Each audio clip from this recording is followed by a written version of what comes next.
I wrote a little song to remind you, Choice Hotels get you more of the experiences you value. The Cambria Hotel's got it all. A rooftop bar, have a ball. Cocktails up here feel just right. Is Cambria amazing? Alright. Bring a date, your team, or even your mom. Book direct at choicehotels.com. See you on the roof. Ever wonder where Tropicana got its name? The tropics. And every time you enjoy a glass, you're not just drinking juice, you're taking a trip. Stepping into sunshine and embarking on a flavorful journey into the tropics where ripe fruit is crafted into wildly delicious juice. And the best part? No passport required. Tropicana. Give life some juice. WABC New York, WRCR Haverstraw, and 107.1 WLIR Hampton Bays. It's the 77 WABC News Hour. Talking the news with Noah Layden. All the news you need to know with Joe Nolan, traffic, Justin Ellick, sports. And now, Talking the news with Noah on 77 WABC. Yes, that's me. Good morning. It is Friday. Thank God. June 26th, your forecast from the 77 WABC Weather Center. Mostly cloudy day on the way, the high 86. And then the weekend kind of a mixed bag. Saturday, clouds, humid, high 78. And then Sunday, sunshine, high 82. If you are walking out the door with us right now, 64 and raining in Pomona up in Rockland. It's 65 and cloudy in Boonton over in New Jersey. And it's 68 and cloudy right outside our Midtown studios.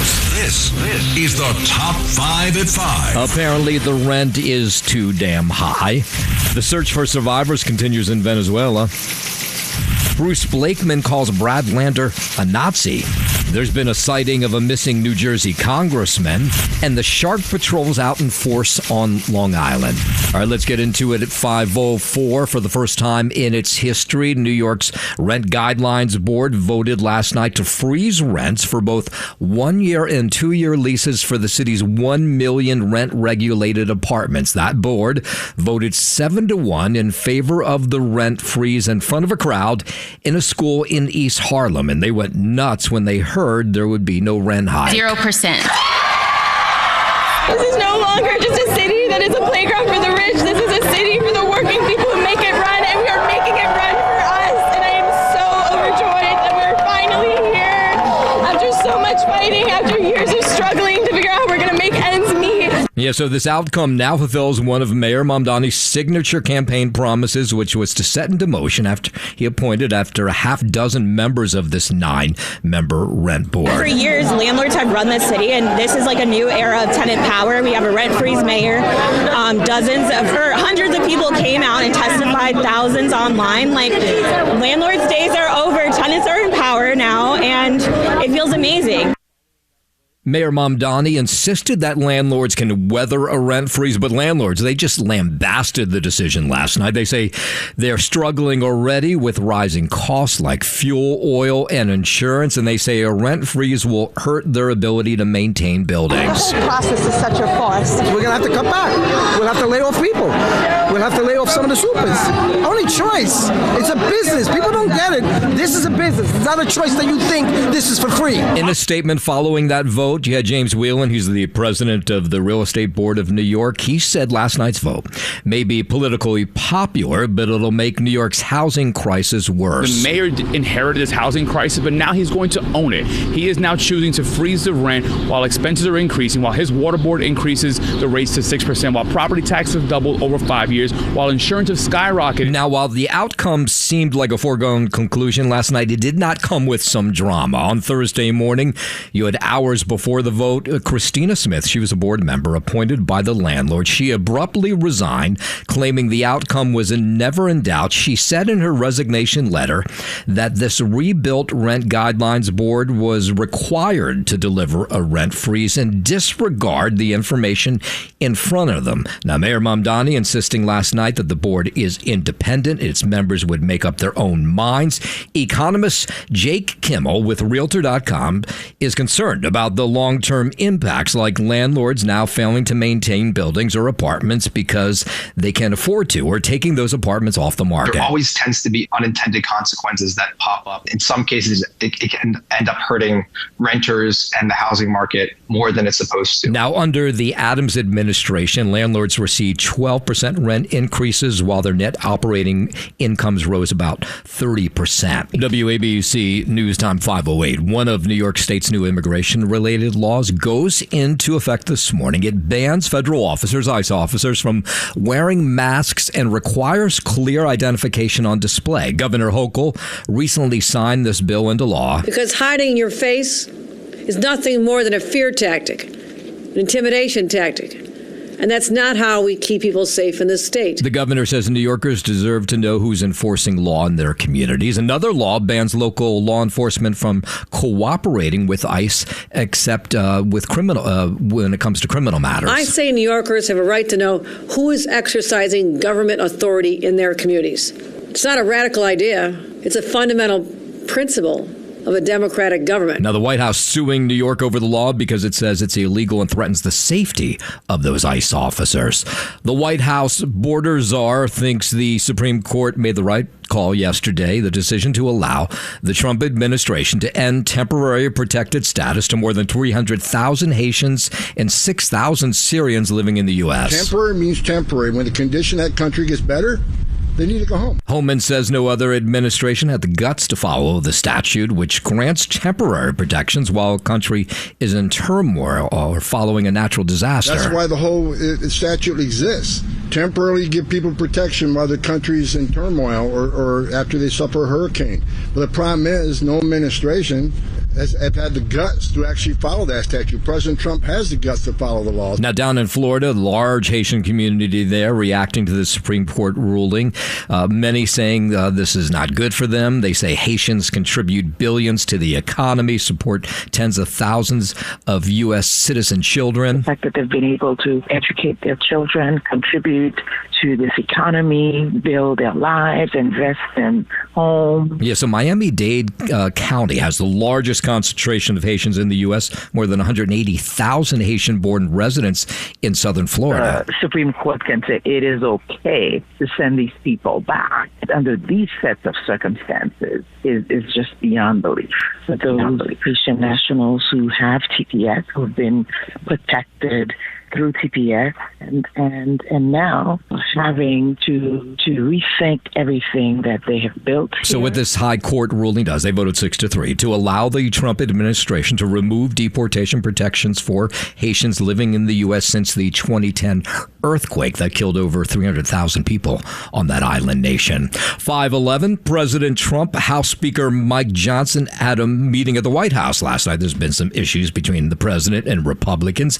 Afterwards, Johnson said he and the president talked about members of the House Freedom Caucus, saying they will oppose any procedural rules until the Save America Voting ID Act passes, effectively stopping all business in the House. A very productive meeting. We're on exactly the same page. He wants to ensure that we stop any blockade in the House. Congress has work to do, and that's what we're going to do. And we'll be moving forward on all of that. Yeah, so after his meeting, Johnson said the president indicated he agrees with Johnson and posted that House Republicans should unify, stop voting down rules or threatening to do so. It's another day at the office. This is the process in an era with small margins, but we'll get the job done. We always do. And we'll see you guys on Monday. Yeah, so the president said he would not sign a bipartisan housing bill until the Save America Act was passed. Johnson now says Congress will send the bill to Trump to sign, but did not specify exactly when that may happen. The president last night welcomed a group of American farmers from across the nation to the White House for a dinner in the Rose Garden. He says his administration has done a lot to help farmers. We've reduced the agricultural trade deficit just this year by 42%, opening markets to the American exports, and all over the world we're opening up markets for the farmers. The president again said that the Iranian money being unfrozen by the U.S. and the peace agreement there will be used to buy food from American farmers. As far as I'm concerned, you are the people. You are the very special ones. You're the chosen ones. You're the farmers. And you're the ones that keep it all going. So I'm with you 1,000%. The event comes as President Trump ramping up his efforts to court that group of farmers ahead of the midterm elections. That after farmers have experienced rising fertilizer costs that were sparked by the Iran war and pressure under the administration's tariff agenda. WABC News Time 5:13. Have you been watching any of these videos out of Venezuela? The destruction from those twin earthquakes, it's intense. At least 235 dead. I'm sure that number will go up after powerful back-to-back earthquakes hit Venezuela on Wednesday. Correspondent George Solis reports that number expected to rise as many remain trapped under the rubble of collapsed homes and buildings. Experts calling it the strongest earthquakes to hit the country in more than a century. The images truly astonishing. Buildings reduced to rubble, rescuers climbing over some of those buildings to find survivors. Of course, every second crucial. Yeah, so thousands reported injured as a result of what were a 7.2 and a 7.5 quake. The threat of aftershocks are also rampant, not just in the coming hours, but potentially the next several days. A number of countries already pledging to help Venezuela, including the U.S. Secretary of State Marco Rubio, saying that assets from the United States are already en route. U.S. Geological Survey geophysicist William Brainhart says it's unusual to have these back-to-back powerful earthquakes. It's not a common occurrence, but it is something that does happen sometimes. Nearly 17,000 Venezuelans live just across the river in New Jersey. Of course, they're desperate to reach loved ones. Andres Haspe, he lives in Union City, overwhelmed by the heart-wrenching images he's seen of the dead. Now, he's been able to get in touch with some of his loved ones. It was unbelievable. It was very traumatizing. Yeah. Gabriella and Veronica Mazzi, they own a bistro in Cliffside Park, have spoken to friends and relatives back home, say they're working with their hands to dig through the rubble to find the missing. People, they're in the street with the beds and even the floor because they don't have medicine, they don't have enough beds. Yeah, so Veronica says another life or death challenge is that the hospitals lack beds, medicine, and are ill-equipped to handle a disaster like this. And as you heard, Marco Rubio, Secretary of State, says they are sending help to Venezuela. It's already been sent. We'll continue to watch what goes on there. In a moment, we will head to the West Coast where this heat wave is just sweltering, and it looks like it may be coming our way. We'll get into that story in just a moment. But first, 5:15, let's head over to the 77 WABC Sports Desk. Happy Friday. Good morning, Justin Ellick. Happy Friday. Good morning to you, Noam Laden. We'll start here on the diamond in Boston. The Yankees lost 6-3 in the opener of a 4-game series against the rival Red Sox. Jose Caballero homered for New York, and starter Cam Schlittler lowered his ERA from 1.71 to 1.62, but left with New York trailing 4-2. The right-hander allowed 4 runs. None were earned on 5 hits while striking out 9. New York took a 2-0 lead into the 5th inning, courtesy of an RBI single by Jason Dominguez and Caballero's 8th homer. Up next for the Yankees, Will Warren will get the start in tonight's Game 2 of this 4-game set against the Sox. First pitch from Boston is scheduled for 7:10 p.m. In Queens, the Mets lost 4-3 in 10 innings to the Cubs, suffering a 4-game series sweep and drop in the finale. The Mets suffered their 6th straight loss to fall a season-high 13 games under 500, the furthest below 500 they've been since 2023. Eric Wagaman and Jared Young homered for the Mets.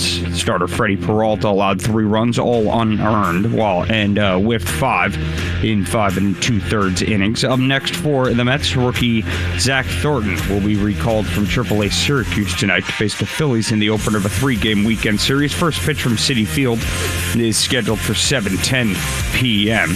Check in on the World Cup last night out in Los Angeles. We saw the United States lose for the first time in this group play, losing 3-2 to Turkey. The U.S. fielded a team full of reserves because the group's larger fate was already determined after we beat Paraguay and Australia in our previous 2 games. Wait, so our starters were not out last night? Is that what you're saying? That's exactly what I'm saying, although Christian Pulisic did sub in. So you know that you're going to see him in the round of 32. So Turkey beat our JV team, essentially. Yeah, that's what we're saying. But, a lot of the consensus is that we had a lot of starter-worthy talent coming off our bench. And a lot of these guys should have been seeing the field anyway. So here's the part that always is a little confusing about the World Cup. So Turkey beats the powerful USA 3-2, but they're going home. Yeah. They not even go to the knockout round. No, yeah. Even though they won last night. Right. That game last night didn't matter a lick. Either way. Yeah. Like Turkey, it wasn't like if 4 other teams lost, Turkey was in. They knew going into the game they weren't going to go to the knockout round. You could have even not played the game. Oh, okay. Because we already knew I got you. Yeah. Okay. Before kickoff. I thought maybe it counted for Turkey on some level, but no, it didn't even matter for them. No, because then we already know that we're playing Bosnia Herzegovina on Wednesday. What's the name of that second country? We're playing Bosnia. Okay, I say Bosnia. Yeah, you don't need to put the second part in. Just so everybody knows there's a hyphen in there. Yeah. So we're playing that team come Wednesday night next week in the round of 32. How about that? All right. Then you'll see the starters again home later. Okay, good. Thank God. That's your sports. Right back to you. WABC News Time 520. Congo's Ebola outbreak has topped 1,000 cases. No sign of slowing down. That according to the World Health Organization, which says there's no vaccine for this rare strain that has also affected 20 people in neighboring Uganda. The WHO says the biggest challenge is contract tracing. Remember that from the COVID days? With frontline health workers facing abduction threats, crimes, being in the wrong place at the wrong time. The health agency says workers are being targeted by locals who are wary of outsiders after being scared by decades of war there. Some locals think Ebola is a hoax. That's an issue as well, and are angry that they're not being allowed to bury family members according to customs because of the precautions enacted to keep the deadly virus from spreading even more in the Congo. 521, let's bring it back home, go out west. Millions of Americans in the western U.S. just been sweltering as a heat wave brings triple-digit temperatures to a wide area. Correspondent Ryan Chandler has the latest. From southeast California all the way to Lubbock, Texas, seeing triple digits that could extend past 110 degrees. The National Weather Service putting in extreme heat alerts for Arizona, where they warned some parts of that state could see temperatures past 112 degrees. Yikes. There is a tendency to say these temperatures are really not abnormal. They're seasonal for summertime, and that is true. However, heat is also the most dangerous form of weather that Americans see every day. Heat kills more people worldwide than any other type of extreme weather. National Weather Service says hot weather will move here, eastern half of the nation starting next week, bringing increasing humidity temperatures into the 90s. President Trump will return today to the site of the White House Correspondents Association dinner shooting for the first time. He plans to speak at the Faith and Freedom Coalition's annual Road to Majority Conference at the Washington Hilton later this morning. The president will address evangelical leaders where the third assassination attempt against him took place earlier this year. Of course, Secret Service protection, no doubt, will be heightened later this morning. Under a new proposed rule, the United States Postal Service won't deliver mail-in ballots to states that decline to hand over sensitive voter data to the federal government. News Nation's Nick Smith has more. The proposal grew out of President Trump's March executive order on election integrity. It would require states to provide the Postal Service with a list of voters expected to receive mail ballots along with unique ballot barcode information before those ballots are actually mailed. Now, Postmaster David Steiner on Wednesday insisted that the goal is simple, is to make sure the right ballots reach the right voters. The proposal currently undergoing a 30-day public comment period, which began earlier this month. 523 out to Los Angeles, where the fire that started more than a week ago at a warehouse in Los Angeles' Boyle Heights neighborhood finally knocked down. Yifeng Zhu is a professor of environmental health sciences at UCLA, says people still need to be mindful of health effects. Very large-scale industry fires. We know anything that got burned, combustion generate a whole suite of toxic compounds and put them into the air. Yeah, so we've been watching this morning. Los Angeles Fire Department still on the scene. Last Wednesday, not this past Wednesday, Wednesday, but the Wednesday before that. The Lineage Logistics building started burning, sending massive plumes of black smoke into the air. Thankfully, no injuries reported, but this massive cold storage warehouse was ruined, along with 85 million pounds of food inside. They still don't know what started the whole thing. 524, down to Texas. The feds investigating the attack of a Texas woman now as a possible hate crime. Police in Longview say they're taking serious reports that this attack was motivated by support for Carmelo Anthony, whose murder conviction was inspired and has inspired a movement of people challenging the jury's decision. We don't let anger become retaliation, and we do not let social media become judge and jury. Now, Officer Ladarian Brown announced that they've made an arrest, did not release a whole lot of details. We cannot allow outside voices and anyone else to stir up a pot of hate and division in our community. Now, the victim, in a post to social media yesterday, claims her attackers were looking to target the smallest white girl that they could find. 525, Department of Homeland Security Secretary Mark Wayne Mullins wrapping up testimony yesterday before a House committee. There were a lot of fireworks at this thing between Mullen and Democrats. You didn't say a word about it. For 4 years, you never said a word. Mr. Secretary. Could you put him in his place for don't yell at you me. should be put in your place. The exchange between Mullen and Congresswoman Rosa DeLauro of Connecticut there. DeLauro accusing the White House, the Trump administration, of separating immigrant kids from their families, while Mullen accused the Democrat of ignoring 450,000 kids lost at the border during the Biden administration. Do not interrupt. Don't you point your finger at me. Don't I be a will hypocrite. point my finger at you. Don't you be a hypocrite then. Then you be as you should be as upset about the 450,000 kids that were lost. Nice to see everybody's getting along. Mullen was appearing before the committee that oversees how money is spent on his agency. The National Park Service says the Lincoln Memorial reflecting pool was damaged using a sharp knife or razor. This has just been a big story that won't go away for the last week. That's according to a new court filing connected to a lawsuit over President Trump's renovations of the pool. The filing also claimed that about 70 fence post tops were thrown into the pool. A NPS official said the reflecting pool will be drained after the 4th of July to conduct repairs. The project has been a focal point of Trump's beautification efforts in the nation's capital, but has appeared to face some issues. Crews were seen pouring hydrogen peroxide in the pool when algae appeared after the renovation project was completed earlier this month. I'm Wendy Swanson. Okay, in a moment, we're going to go down to Texas, where there's a missing giraffe. You would think a giraffe wouldn't be hard to find, but they can't find it. We'll get to that story in just a moment. But first, 527, traffic, transit on the 7s. Here's Joe Nolan. How can they not find that giraffe? I mean, it's been missing, a couple of days, right? Exactly. Unless some animal got it. But I mean... Don't they have long necks? They're tall, they're big. Yeah. I mean, it would kind of stick out, I would think, but...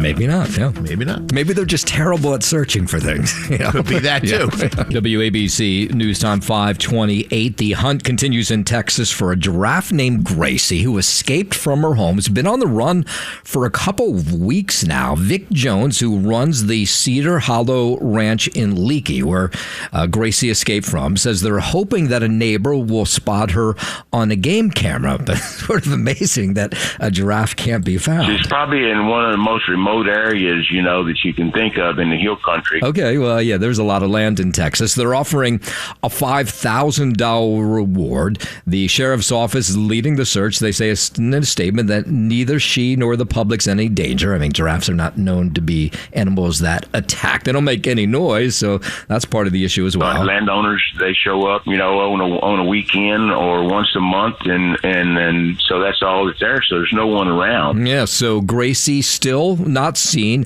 in an area where there's a sparse population and huge ranches, and at least as of this morning, they cannot find her. It's the 77 WABC News Hour. Talking the news with Noam Laden. All the news you need to know with Joe Nolan, traffic, Justin Ellick, sports. And now, Talking the news with Noam on 77 WABC. Yes, that's me. Good morning. It is Friday, June 26. Your forecast from the 77 WABC Weather Center. Mostly cloudy day on the way, high 86. Saturday, clouds, humid, high 78. 68, and then Sunday will be a little bit nicer. Sunshine, high 82.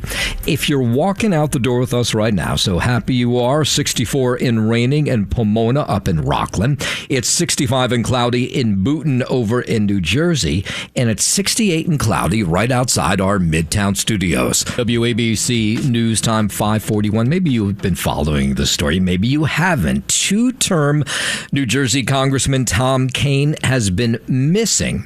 I mean, not seen anywhere for months. He's missed 135 House votes while he's been on MIA, and he has not told anybody where he's been. Well, yesterday, he was spotted for the first time in months. New York Times says one of its reporters saw Kean standing in front of his home in Westfield, New Jersey. They rang the doorbell.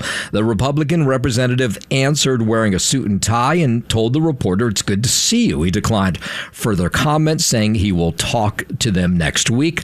His spokesman said last week that Kean would return to Washington on June 30th after being treated for a mystery illness. His whereabouts unknown. Kean will face off against Rebecca Bennett this fall in a race the Democratic Party has been aggressively targeting even before Kean missed those 135 House votes. So you would think he owes his constituents an explanation. We'll see if they get that when he returns to Washington. 542, the Republican candidate for governor, Bruce Blakeman, making an explosive? Is that the way to describe it? Yeah, maybe. An explosive attack against Brad Lander, saying the Democratic congressional candidate, who is Jewish, would be a guard in a concentration camp because of his views on Israel. He made the remark on Newsmax, and Lander, among others, are calling for him to apologize. Here's what it sounded like as Bruce Blakeman went after Brad Lander, talking about the congressional race, the primary that Brad Lander won on Tuesday night. And Brad Lander, he's a disgrace.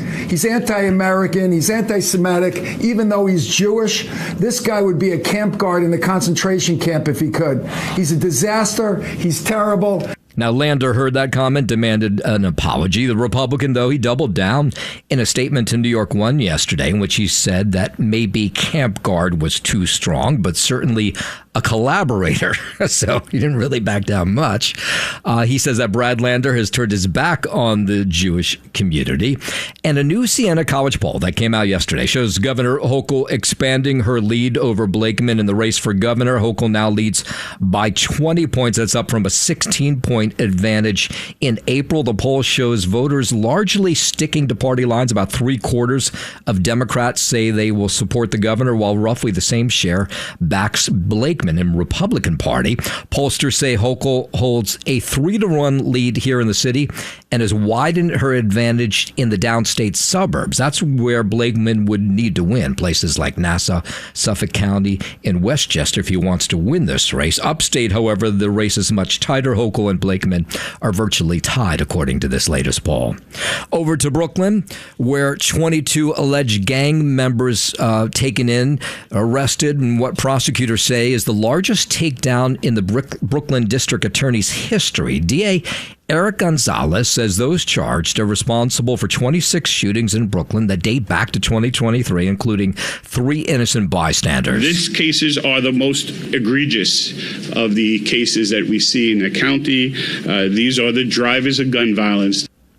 The defendants, all males in their teens and 20s, in what is now the 3rd gang-related takedown in the last 3 months in Brooklyn. They took that gun, they pointed that gun at a person, and they pulled the trigger, hoping to kill them. These are some of the most dangerous individuals in our community. Meanwhile, DA Gonzalez points out that crime continues to go down in the borough first half of the year. That includes a 15% drop in shootings, a 30% decline in murders, and a 14% decline in burglaries.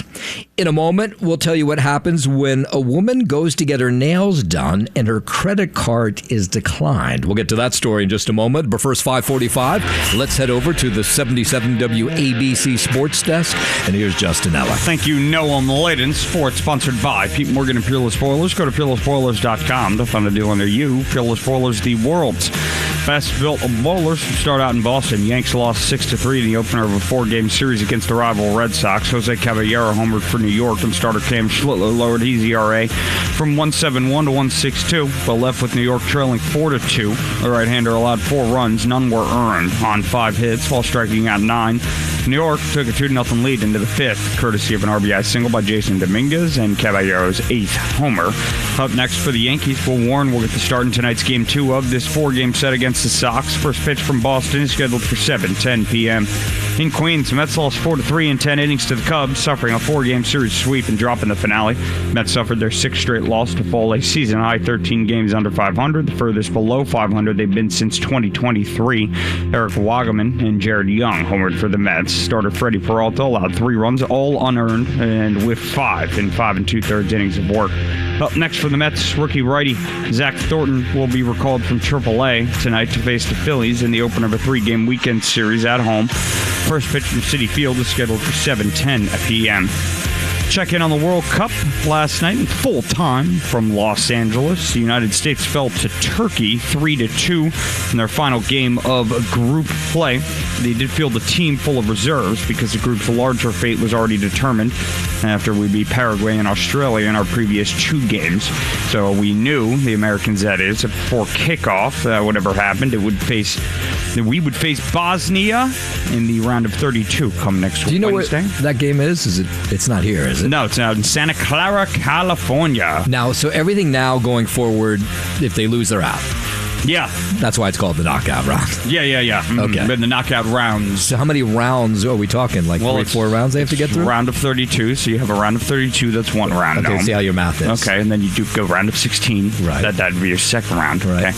Then you have a round of 8. That's your third round. That'd be your third round. So you see a theme here. We keep having it. Right, and then down to 4, if I'm not mistaken. Then we go down after to the round of 4. Right, and then the World Cup match final. So they have to go on a 4-win streak. 5-win streak to win the World Cup. Right, before to get there. Yeah. Has the U.S. ever won a World Cup? No. Oh. I don't know. I don't know. It's been around for a long time. We started playing soccer like 10 years ago. That's true. That's just sports. True. That's just sports sponsored by people working at Peerless Boilers. Go to peerlessboilers.com to find a deal near you. Peerless Boilers, the world's best built of boilers. Back to you, Noam. WABC News Time 5:50. Women love to get their nails done. I mean, not all women, but women find this a peaceful moment in their day getting their nails done, and that was not the case at the Crown Heights nail salon called Sunny Nail and Salon. This is on Nostrand Avenue. Somebody comes in around 8:30 to get their nails done, a woman. She gets her nails done. She's finished. She goes to pay, and her credit card declines. So they say, you got to pay up. Well, instead of paying up, she pulled out a knife, and she slashed 2 of the employees. It's just mind-boggling. She's the sweetest operator, and she's the best operator that I've ever had. She does my nails, and I feel so bad. Yeah, a 50-year-old worker was slashed in the shoulder. A 50-year-old worker was slashed in the face, in the arm, and chest. This was pretty serious stuff. I've never had any issues with them being in there. They're very polite. They speak to you very nicely. If you have any issues, they try to accommodate you as much as they can. So I'm really stunned. And thank God the NYPD telling us this morning they caught up with this jerk. 23-year-old Layla Melendez from here in Manhattan, charged now in connection with this incident, 3 counts of assault, 4 counts of criminal possession of a weapon. Out to Westchester, where a JetBlue flight was forced to divert after it was hit by lightning after taking off from Westchester County Airport. This happened on Tuesday night, but we're just hearing about the story now. The incident happened as the plane was climbing on its way to Orlando. We got audio from the cockpit that captured the moment when the crew reported the issue of being hit by lightning. We got struck by lightning on the climb out from White Plains, and it fried our weather radar, and we can't continue. Yeah, that's the pilot I want at the controls. Listen how calm he is. He was just struck by lightning. We got struck by lightning on the climb out from White Plains, and it fried our weather radar, and we can't continue. Yeah, all right. Officials say the strike knocked out the aircraft's weather radar system, so the flight was diverted to JFK. As a precaution, the plane landed safely. No injuries were reported. 5:52, while we're up in that area, a black bear sighting in a place where they don't don't normally see them in a Westchester neighborhood in White Plains. It was spotted near Gedney Park Drive yesterday. Public safety officials say it appears the animal just was passing through the area, but they're not used to seeing a bear in this area. At first, you don't believe what you're seeing. I said, I think that's a bear that crossed, And then all of a sudden I said, oh, it is a bear. Yeah, last night officials were recommending people that bring in their pets indoors to keep them safe.